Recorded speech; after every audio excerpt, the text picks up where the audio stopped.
Módulo 2. Continuamos con los nuevos temas. El derecho administrativo es otra especialidad jurídica. Ha nacido junto con el derecho constitucional. Como han tenido un mismo origen, comparten conceptos en común. Derecho subjetivo, competencia, Estado, federalismo son algunos de esos conceptos que comparten ambas ramas jurídicas. Yo confeccioné para ustedes un recurso que tiene un formato libro y que se consulta directamente en el aula virtual. Aquí al costado ustedes van a encontrar la tabla de contenidos. Introducción, es decir, la caracterización del régimen jurídico.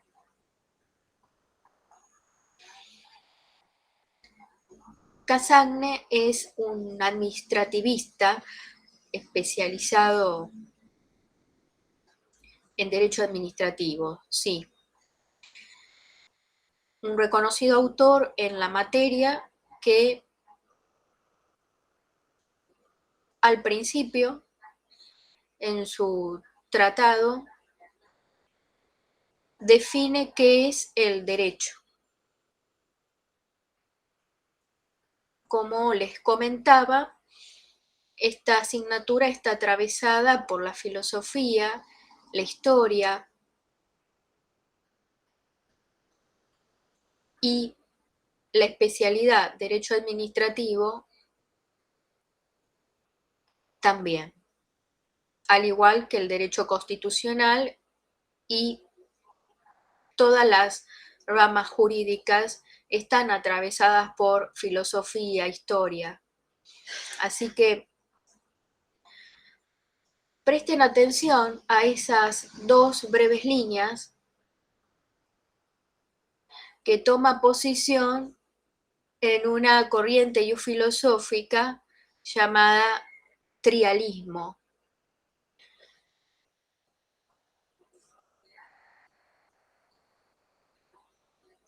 Tres dimensiones integran el mundo jurídico según Cassagne, según Goldsmith, según otros autores que postulan una lectura del derecho más profunda que ir a la literalidad de una norma o de un artículo o de una ley.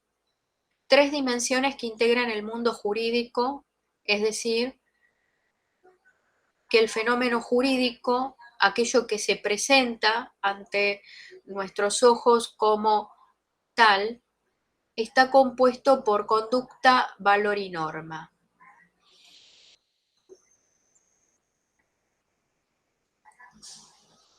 Y en la teoría constitucional y administrativa tenemos que hacer hincapié en el Estado, en el derecho público y en el fenómeno jurídico también. ¿Qué es el derecho? ¿Cuál es su objeto de estudio? Su metodología, las formas de interpretar las normas jurídicas. Les decía al comienzo de esta asignatura, no solo del concepto instituciones, sino también que el derecho público es una distinción pedagógica del derecho privado. Sí, y este autor dice que el dualismo existe, que se puede hacer la distinción, aunque no haya un parámetro universal uniforme entre los diferentes autores. Entonces no es solo una cuestión didáctica, sino también de técnica legal. El mundo jurídico está integrado por conducta, valor y norma jurídica. El fenómeno jurídico es humano, social e integrado como un todo inseparable. También la responsabilidad atraviesa todo el fenómeno jurídico, y esta especialidad no es ajena a esta conceptualización. Nos interesa saber en la relación jurídica que media entre la persona llamada particular administrado y el Estado, quién responde, cómo responde, con qué responde. La responsabilidad atraviesa todo el fenómeno jurídico y también en el derecho administrativo. Y los valores se encarnan en conductas, en bienes. Efectivamente, las normas jurídicas describen conductas y en nuestro sistema se estila que esas normas son escritas, formalmente expresadas, positivas. Todo texto es objeto de interpretaciones varias, hace que hay diferentes escuelas o corrientes de pensamiento acerca de cómo se debe interpretar una norma jurídica. La propuesta es profundizar e ir más allá de la literalidad del texto normativo.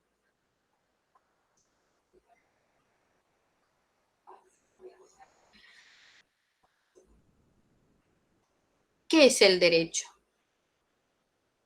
¿Cómo se concibe a la persona humana? Son todas preguntas que tienen origen en la filosofía, en la ética, en la antropología. Distinguimos aquella concepción que parte de esta premisa que dice que la persona humana está determinada, de aquella que concibe a la persona humana libre, autónoma y responsable de sus actos, puesto que es esta segunda expresión la que permite caracterizar al régimen jurídico de la siguiente forma.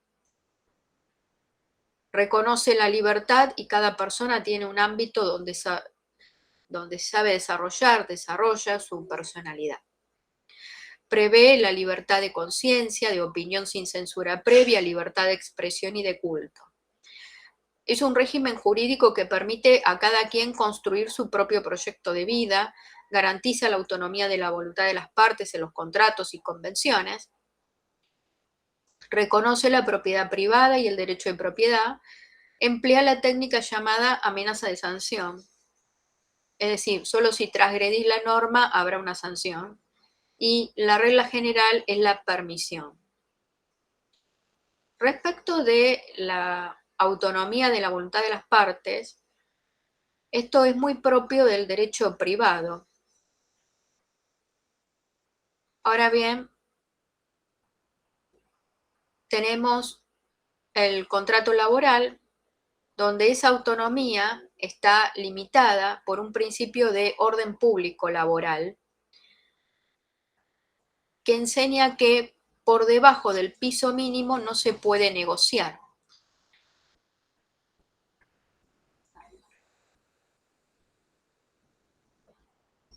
Y una noción semejante, pero bueno, lo veremos con mayor profundidad en el módulo 3, en el derecho del consumidor y del usuario, donde hay una limitación por un principio de orden público consumeril, un principio de orden público económico, donde, bueno, se reconoce que la relación jurídica que hay entre un consumidor o usuario final y el proveedor de bienes y servicios es desigual y hay un desequilibrio estructural que no permite que ambas partes estén en pie de igualdad. Entonces se establece una protección especial que tutela al consumidor o usuario final frente al proveedor de bienes y servicios, y ahí el principio de orden público también lo vamos a encontrar en el derecho del consumidor y del usuario.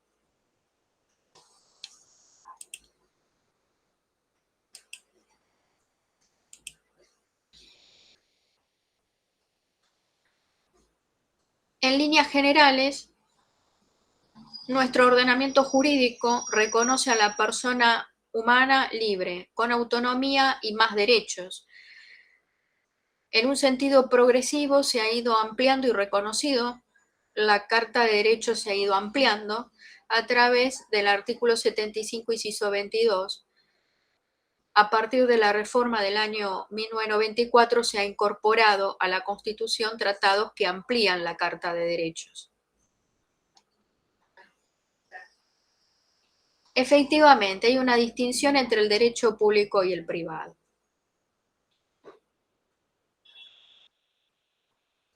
Casagne dijo que esta problemática está instalada, sí.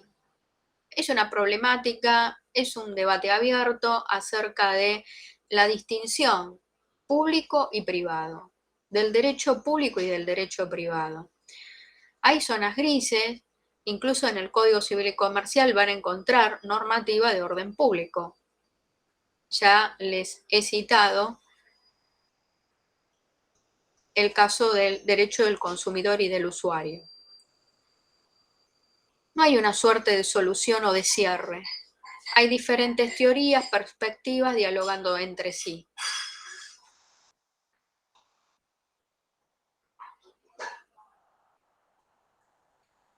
A continuación, un repaso, ustedes lo pueden hacer, que se marca la distinción entre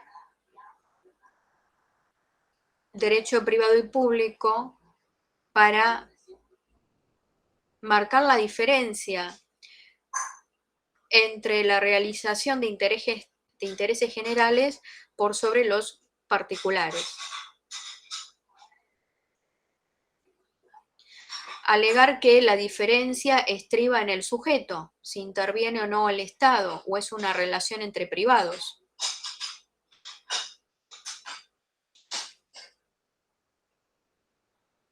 Y así sucesivamente se pueden repasar los tres criterios que marcan la distinción entre derecho público y derecho privado. Casagne está a favor de que existe la dualidad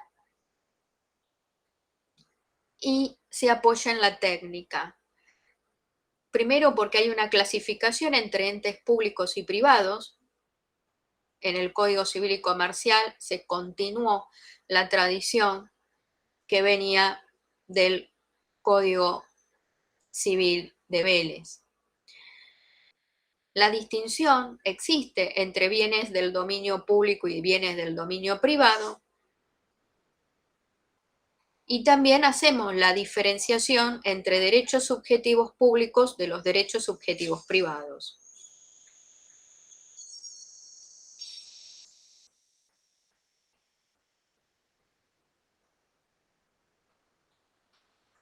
Les cito bibliografía: Vidar Campos, Casagne, Colautti, Dromi.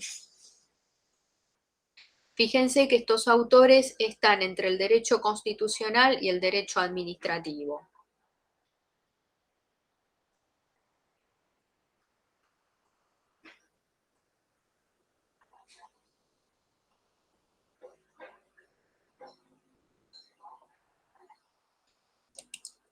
Ordenamiento jurídico.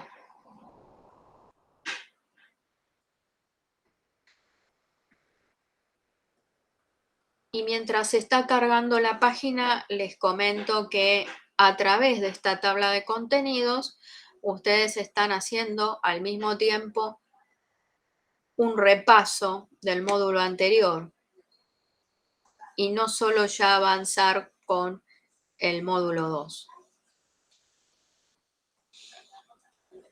Ordenamiento jurídico, sí. Primero, la pirámide, que es una representación gráfica a partir de la cual se visualiza cómo se van ordenando las normas del orden jurídico argentino. El artículo que se denomina del orden prelativo de las normas, lo cité aquí mismo esta Constitución, las leyes de la nación que su consecuencia se dicten por el Congreso y los tratados con las potencias extranjeras son ley suprema de la nación, etc. Es fundamental y se lee en conjunto con otros artículos que están en la Constitución Nacional.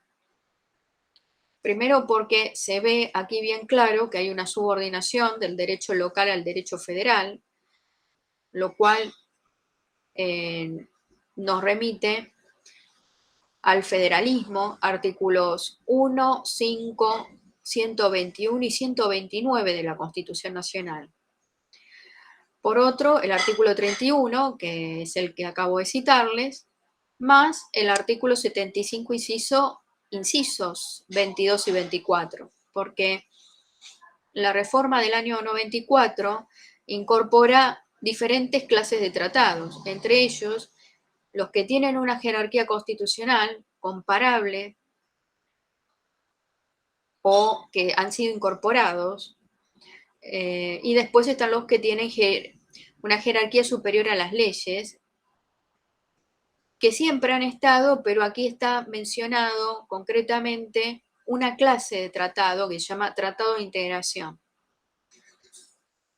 Tratados de integración que delegan competencia y jurisdicción en organismos supraestatales y supranacionales. Entonces, con el conjunto de todos estos artículos se representa la pirámide. Los tratados con jerarquía constitucional guardan identidad con la Constitución.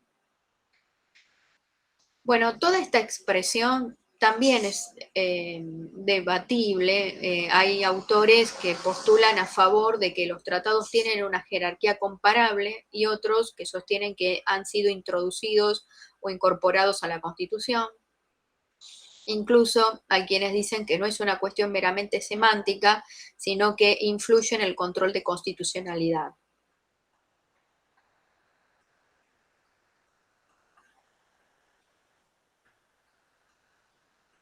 Entonces, hay diferentes tipos de tratados. Los que son incorporados al texto constitucional, que tienen jerarquía comparable a la Constitución, pueden decirlo de una u otra forma, pero ya les advierto que no es una cuestión meramente semántica que hace el control y bueno, hay quienes marcan la distinción y postulan a favor de un criterio o del otro.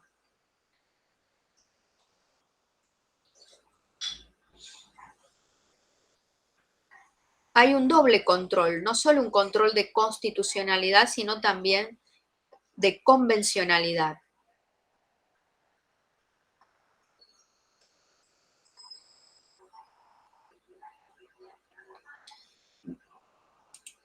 Supremacía constitucional.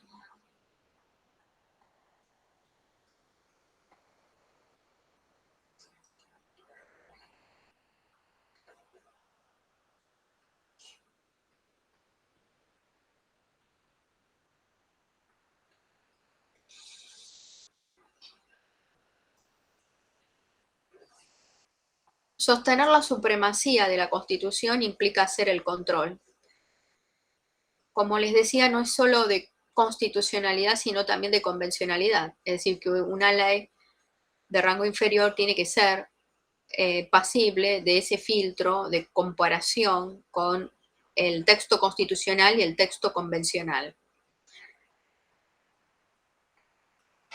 Por lo demás, aquí ustedes continúan con este resumen, una supersíntesis acerca de la supremacía constitucional y del control, el efecto de la declaración de inconstitucionalidad, si es de oficio o a pedido de parte, el caso histórico, Marbury versus Madison, y el presupuesto básico para el control.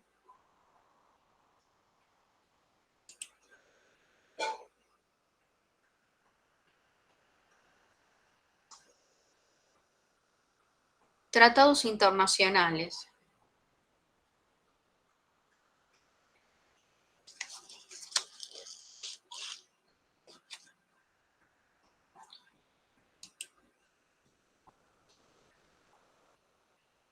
En este apartado trato con exclusividad los tratados que tienen jerarquía constitucional,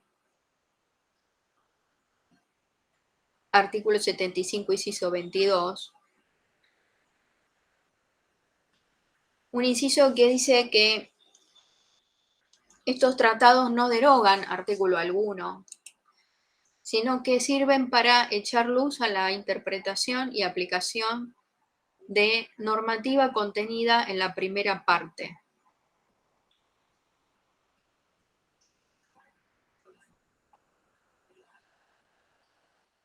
Eso es sumamente importante. Así que los derechos fundamentales, ¿qué son? ¿Cuál es el concepto? Son los derechos que tenemos por el solo hecho de existir. El objeto de estos derechos varía desde los bienes jurídicos más fundamentales, bueno, la vida, la salud, la educación, el trabajo, la libertad, la alimentación. También esta parte o sección del resumen está atravesada por la historia. Análisis del artículo 1 del texto constitucional. Esto es sumamente importante. El artículo 1 de la Constitución establece que adopta para su gobierno, etcétera, etcétera. El concepto de gobierno lo desarrollé en el módulo 1 y también expliqué acerca del federalismo. Esto mismo lo vamos a retomar, ya lo estoy retomando, en el módulo 2.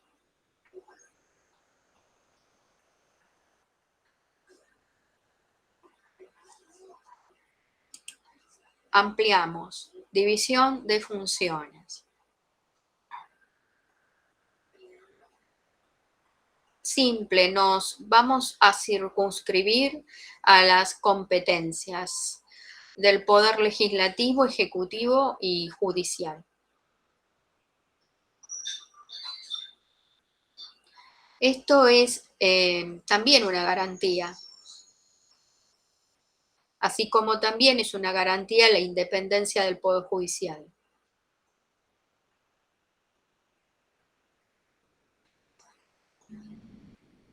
Y es un rasgo típico, distintivo de la forma republicana de gobierno. Así como la descentralización territorial del poder es un elemento típico de la forma federal de Estado.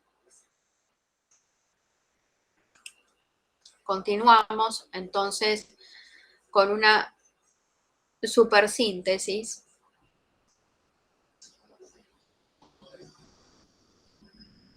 Como les decía, la división de funciones a efectos de evitar con esta técnica que el poder sea ejercido de forma abusiva, es una garantía para todos, al mismo tiempo lo es la independencia del poder judicial, la independencia de los jueces. Es una garantía constitucional también. ¿Y qué otras garantías? El artículo 18 y el artículo 19 de la Constitución Nacional, y a eso voy, y estoy citando aquí el principio de reserva que está contenido en el artículo 19. Es decir, hay un ámbito reservado a lo privado, a lo íntimo para cada quien, que no puede ser avasallado por particulares o el Estado. El artículo 19 dice de los magistrados, es decir, que las acciones privadas de los hombres están reservadas a Dios y exentas a la autoridad de los magistrados, pero ese concepto es interpretado de forma muy amplia, porque no es solamente los jueces, sino también el Estado, empresas. Nadie puede avanzar sobre el ámbito reservado, privado, íntimo de las personas. El artículo 19 se lee en conjunto con el artículo 18 de la Constitución Nacional, especialmente en la primera línea. Ningún habitante de la nación podrá ser juzgado sin juicio previo fundado en ley anterior al hecho del proceso.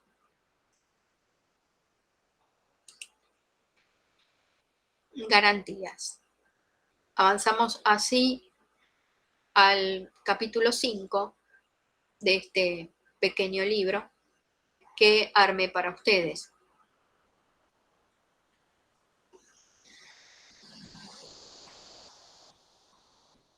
Que contiene otras dos garantías. Una es sobre el debido proceso legal y el otro es sobre el plazo razonable, y también sumo el principio de legalidad y de razonabilidad. Voy a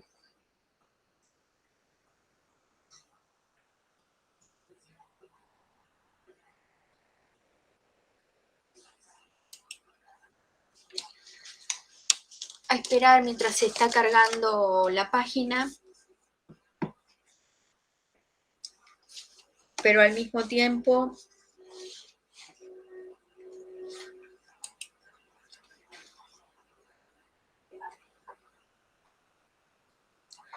quiero sumarles algunos otros conceptos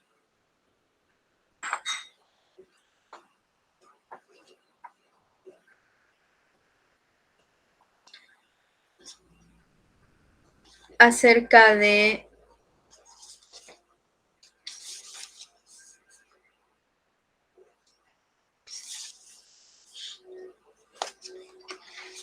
el Estado.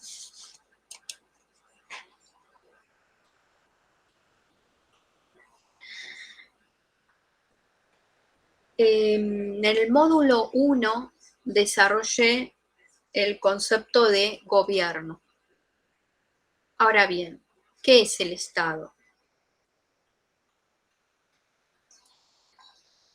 Específicamente, en el derecho público puede ser analizado desde las tres dimensiones que integran el mundo jurídico: conducta, normatividad y valor, dice Cassagne. La Constitución ha personificado al Estado. Es una persona jurídica, un ente público. Esto significa que es un sujeto de derechos, que tiene la aptitud de adquirir derechos y contraer obligaciones. Según Cassagne, su institucionalización inicia en el siglo XV y reconoce una palabra alusiva como lo stato, mientras que la consolidación territorial la ubica en el siglo XVII. La concepción del poder estatal no ha variado prácticamente la idea romanista, que consideraba al imperium como el poder de mando o supremacía sobre todos los individuos y las doctrinas que los han sustentado. Es el poder estatal una fuerza orientadora, encausa a la comunidad por medio de las normas y ejerce la coacción para exigir conductas acordes a las normativas vigentes. Vinculamos conceptos teóricos con los procesos históricos.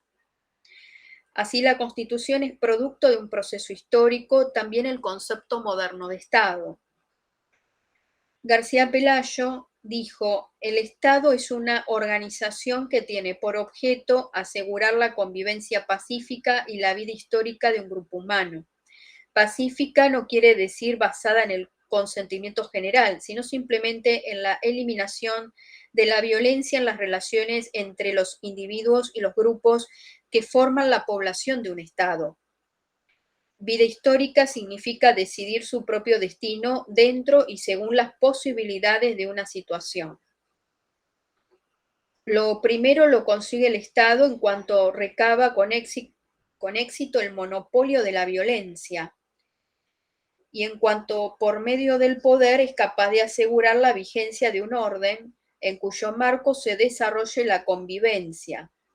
Lo segundo, en cuanto que organice y conexione las acciones humanas en orden a aparecer como unidad efectiva de poder y, por tanto, de decisión frente a otros estados. El estado existe si se manifiesta como una unidad de poder, un poder efectivo, vigente, legal y legítimo, siempre que se cumplan los procedimientos legalmente reglados dentro de un marco institucional, en el marco de la competencia asignada constitucional y legalmente también, de acuerdo a principios y valores.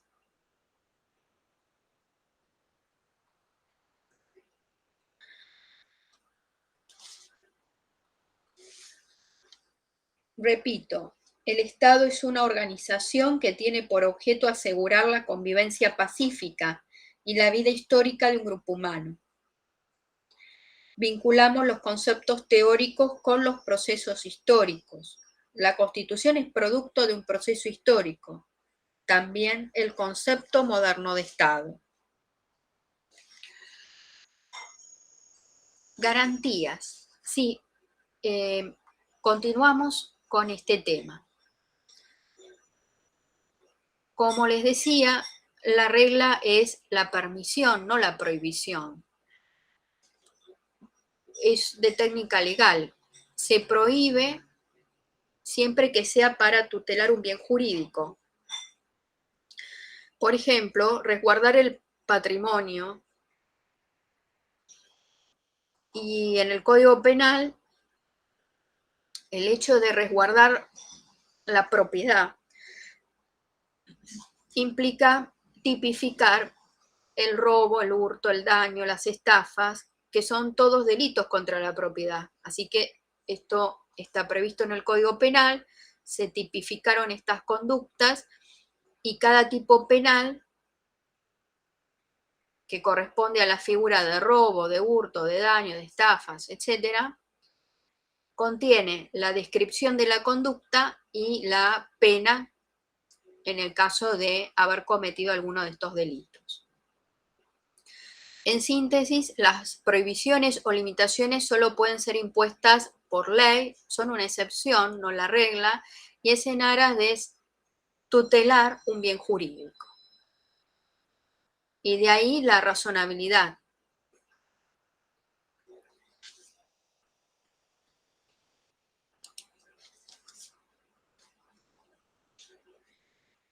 Debido proceso, el debido proceso es una garantía constitucional, así como existe el artículo 18 de la Constitución, también les cito el artículo 8 del Pacto de San José de Costa Rica, que dice que toda persona tiene derecho a ser oída, con las debidas garantías y dentro de un plazo razonable por un juez o tribunal competente, independiente e imparcial. Tiene jerarquía constitucional, ha sido incorporado a la Constitución. Este artículo 8 del Pacto de San José de Costa Rica y otros tantos son transparentes, son casi un calco a muchos artículos que ya contiene nuestra Constitución o contenía nuestra Constitución y los sigue previendo. Así que hay armonía entre estos tratados con la primera parte dogmática de nuestra Constitución. Debido proceso significa que hay posibilidad de ser oídos por las autoridades constituidas y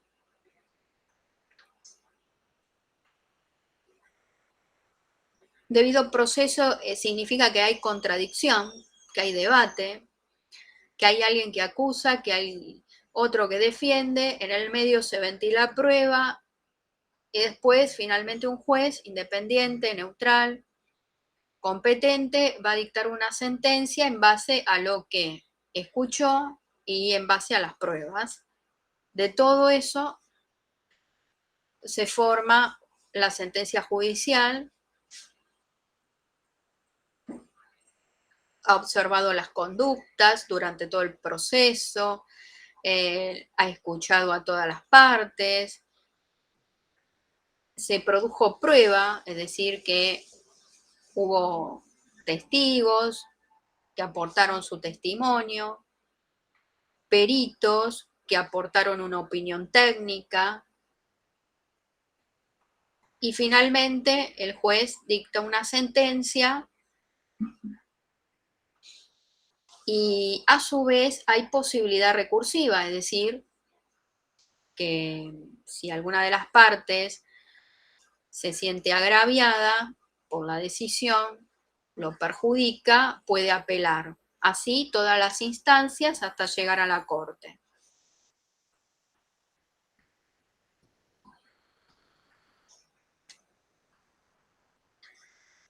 Nadie puede ser obligado a declarar contra sí mismo y toda persona tiene derecho a una defensa en juicio. Nadie puede ser arrestado en virtud de una orden expresa.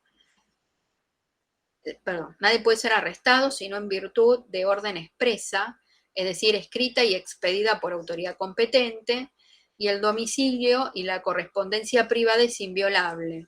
Solo una ley determinará en qué casos, con qué procedimiento se procederá a su allanamiento y ocupación.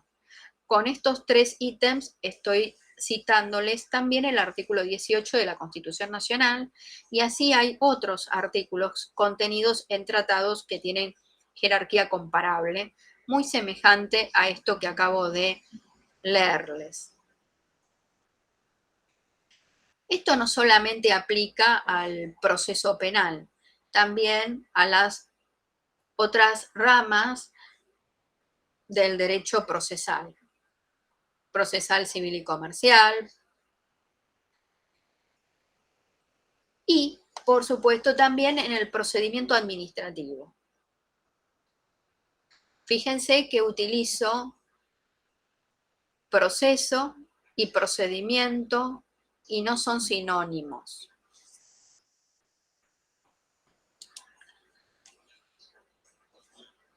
Resumen, una supersíntesis, continuando con esta temática de garantías constitucionales.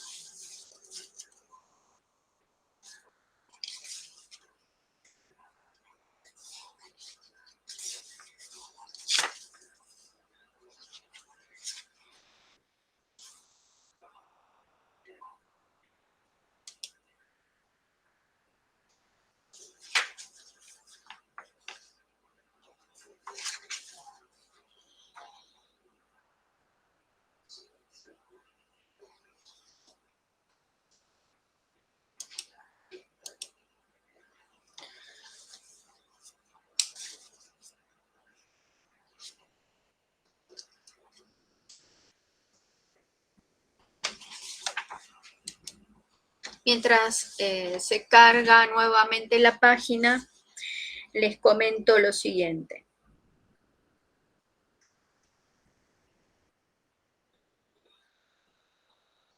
En el ámbito internacional hay diferentes principios, entre ellos el de cooperación y de progresividad.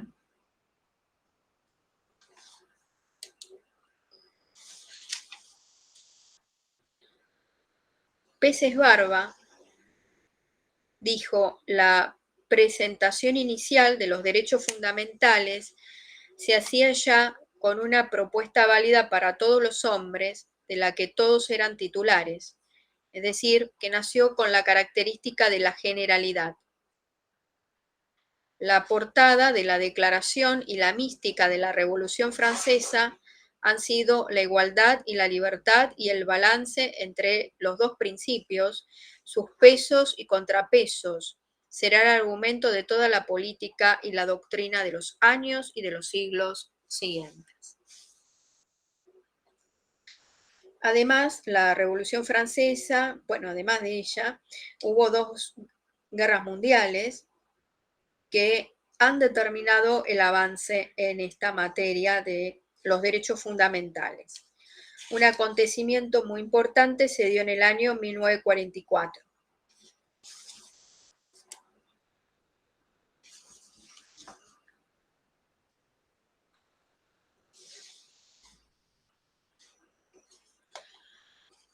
Bueno, y así sucesivamente podemos continuar con el repaso de hechos históricos significativos en la materia. En un breve resumen, no hay delito ni pena sin ley previa. Artículos 18 y 19 de la Constitución Nacional. Toda condena requiere juicio previo y sentencia fundada en ley, en las pruebas, en la ley. Las formas sustanciales del debido proceso son acusación, defensa, prueba, sentencia. Esto también en las otras ramas del derecho procesal, civil y comercial, por ejemplo, o el concursal, el proceso laboral. Van a encontrar este esquema. Alguien que plantea una demanda, el otro que va a contestar, incluso puede reconvenir, va a haber prueba, se va a debatir acerca de lo que plantea cada quien y finalmente hay una sentencia. El proceso debe sustanciarse con celeridad y no puede exigirse una declaración contra sí mismo al imputado, al demandado, es inviolable la defensa y los principios de aplicación, bueno, hay principios como el indubio pro reo, el non bis in idem. Algunos tienen rango constitucional, otros no.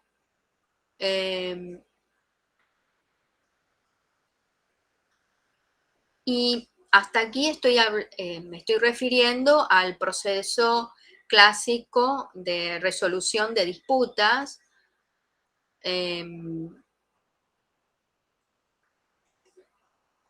Hay que ver qué tan resolutivo es, pero bueno,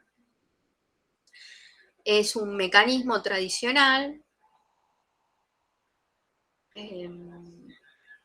llamado método adversarial, donde hay un tercero, independiente, imparcial, neutral, que va a tomar una decisión, que es ajeno al conflicto que se le plantee, que se le pone al conocimiento y que va a decidir.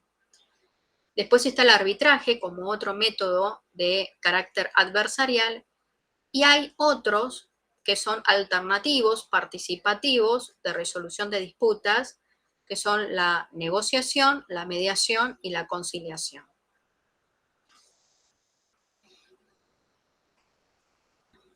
Los alternativos, participativos, son de autocomposición, no adversariales. Y en nuestro país hay mediación previa obligatoria, hay conciliación en los asuntos relativos a conflictos de consumo. También está la conciliación para los conflictos laborales. El arbitraje también está previsto en nuestro ordenamiento jurídico, así que, como verán, existen distintos métodos de resolución de conflictos. Unos son de carácter adversarial y otros son de autocomposición.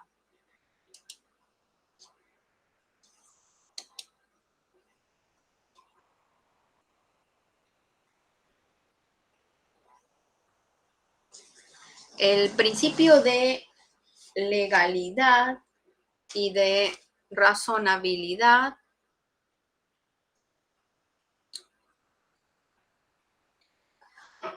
se ven en derecho constitucional y también en derecho administrativo, así como también todas estas garantías que acabo de explicarles, desde la división de funciones, la independencia del Poder Judicial, de los principios de legalidad, de razonabilidad, el artículo 18 y 19 de la Constitución Nacional, todo lo que expliqué en materia de tratados internacionales. Esto mismo se aplica en el derecho administrativo. El principio de legalidad se encuentra previsto en diferentes normativas. Aquí yo les cito cuáles son. En la Constitución Nacional, para crear delitos y penas, artículos 18 y 19. Para privar de la propiedad, artículo 17. Se necesita de una ley del Congreso para calificar un bien para su expropiación. Y para establecer gravámenes se necesita una ley del Congreso. Para, la protección de los derechos del trabajador es mediante las leyes. Artículo 14 bis.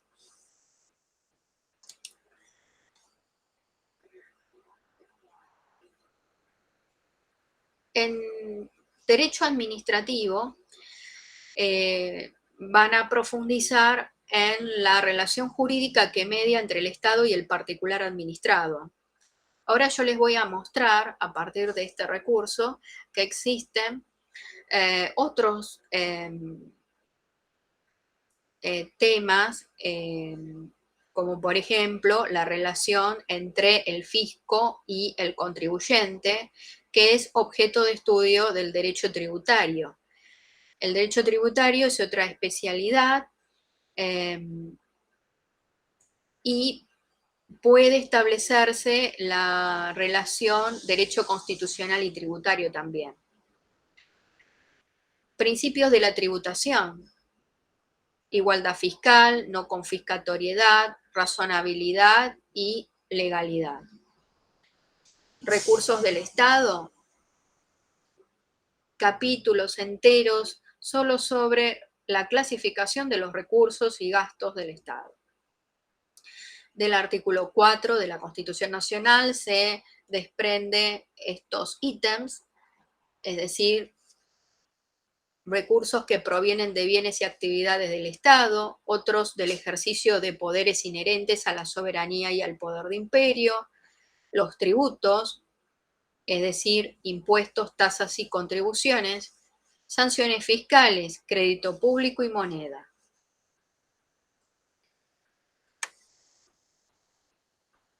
Les cito el artículo 75, inciso 2 de la Constitución. Les recuerdo que la ley convenio de coparticipación ingresa primero por la Cámara de Senadores. Respecto del presupuesto, existen diferentes etapas hasta su conformación. Primero hay una proyección, posteriormente ingresa al Congreso, posteriormente hay una ejecución del presupuesto y hay controles también. El proyecto se presenta antes del 15 de septiembre, lo presenta el jefe de gabinete. Ingresa por la Cámara de Diputados y hay controles internos y externos. Aquí en este material está todo sucintamente redactado, sintetizado y resumido, de forma tal que ustedes ven por pantalla cuáles son las etapas, por dónde ingresa el proyecto, cuándo tiene que ingresar, y los controles internos y externos. Hay un control interno que lo practica la sindicatura y el control externo la Auditoría General de la Nación. Aquí yo les cito el artículo 85 que ustedes mismos pueden leer. Hago hincapié en las competencias del jefe de gabinete y del Poder Ejecutivo Nacional respecto del presupuesto. Artículo 100, incisos 6 y 7 de la Constitución y el artículo 99 respectivamente. Regresamos al módulo 2, porque independientemente de este contenido, existe otro que es la presentación que acompañará todas las clases de ahora en adelante,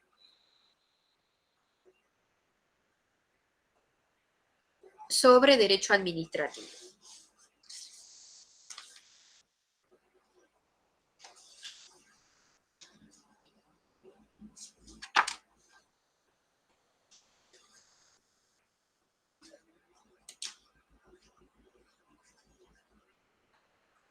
Bueno,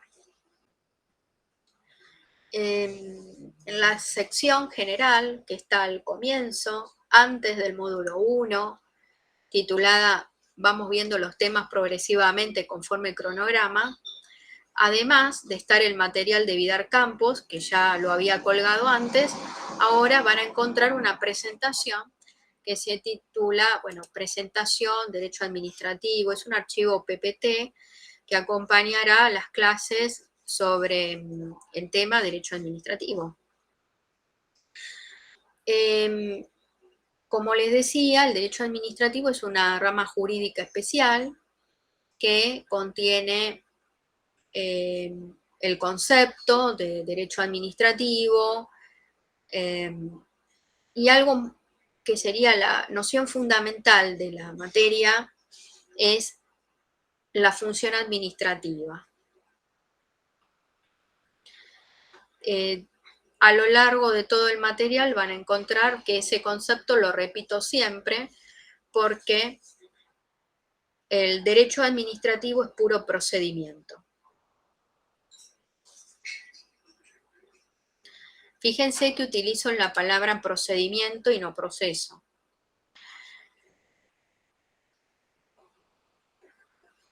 ¿Qué tiene de particular el procedimiento administrativo? Que el mismo que va a resolver es parte. Por eso hago la distinción entre proceso y el procedimiento. El archivo de presentación tiene 57 hojas.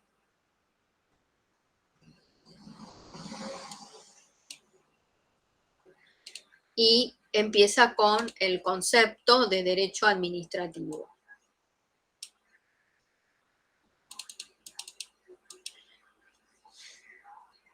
Es un conjunto de normas y principios que regulan y rigen el ejercicio de las funciones del poder.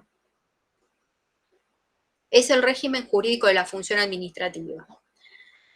En esta materia, en esta especialidad, además de citar a Casagne, a Gordillo, a Diez, también cito a Dromi.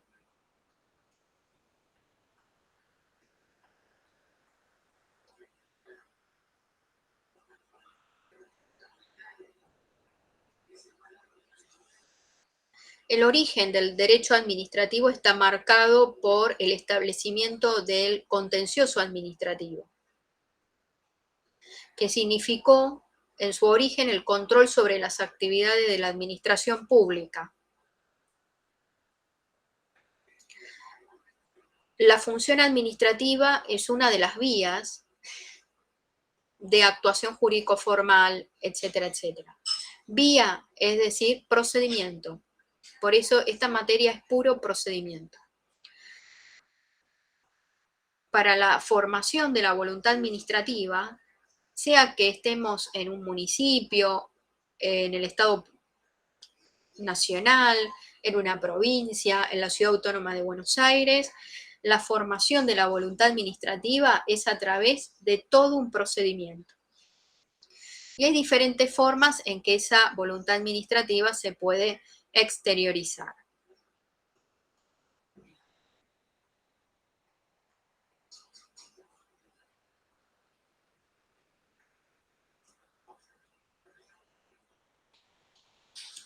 En la hoja 14 les presento los diferentes conceptos que ustedes tienen que repasar.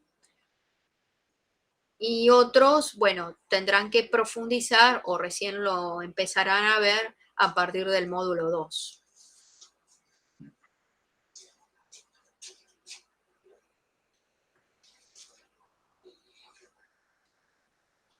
Derecho subjetivo. El derecho subjetivo es una facultad, una prerrogativa, es una palabra difícil de decir o de entender quizás para ustedes, pero es lo mismo, facultad, potestad, prerrogativa de un individuo respecto del otro, porque tiene esa facultad o potestad respecto del otro reconocida por el ordenamiento jurídico. Y es un poder de carácter relacional. Las garantías constitucionales, el tema que acabo de explicarles, luego esta noción muy importante, poder de policía, es decir, las limitaciones al ejercicio de los derechos individuales, que puede darse siempre y cuando se aplique razonabilidad en esas limitaciones. Estado, federalismo, competencia, tripartición del poder, amparo. El amparo está previsto en el artículo 43 de la Constitución Nacional. Expliqué en el módulo anterior acerca de esta garantía, que es una garantía, ¿sí?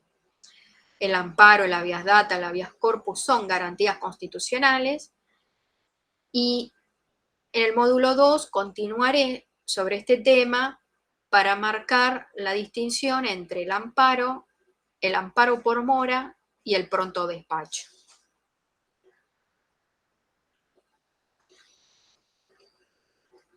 No nos vamos a olvidar de este concepto de instituciones que tiene diferentes alcances.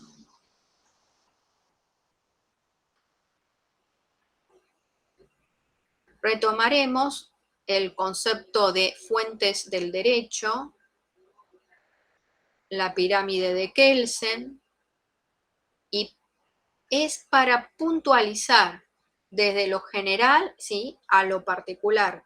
Es decir, ir de lo general al concepto de fuentes para ir al derecho administrativo, preguntándonos cuáles son las fuentes del derecho administrativo.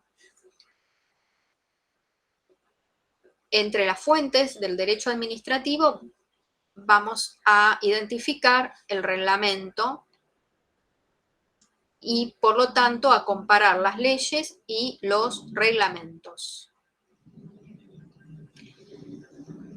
Una de esas formas de exteriorización del obrar administrativo es el reglamento. Y luego existen otras formas que son el acto de la administración, el simple acto administrativo, los contratos de la administración pública.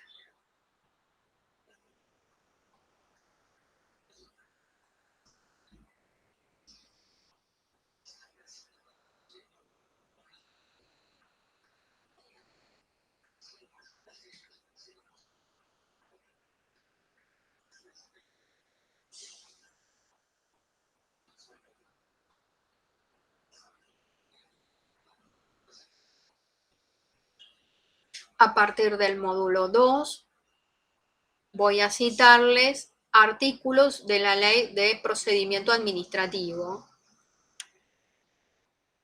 Ley 19.549 es una ley adjetiva que se aplica a la Administración Pública Nacional. Centralizada, descentralizada, tal como lo dice el artículo 1 de la ley 19.549. Cuando digo que es una ley adjetiva es que es una ley de procedimiento y no hay una para todo el país, hay una por cada jurisdicción local.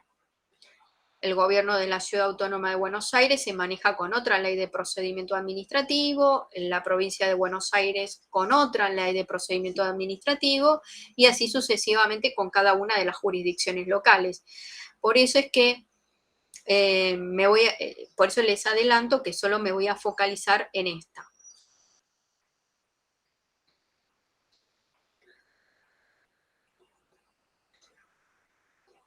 Hay distintas formas de organización administrativa, centralizada, descentralizada, el órgano desconcentrado.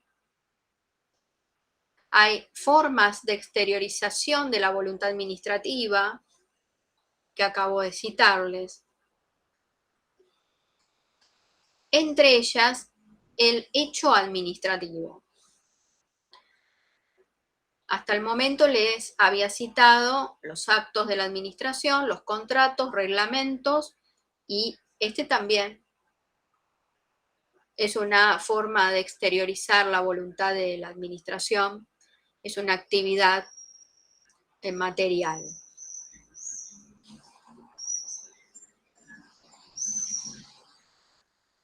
Vamos a distinguir las vías de hecho de las de derecho, a definir los elementos esenciales del acto administrativo y así sucesivamente voy a explicarles esta especialidad de la cual acabo de hacer mención, el derecho administrativo.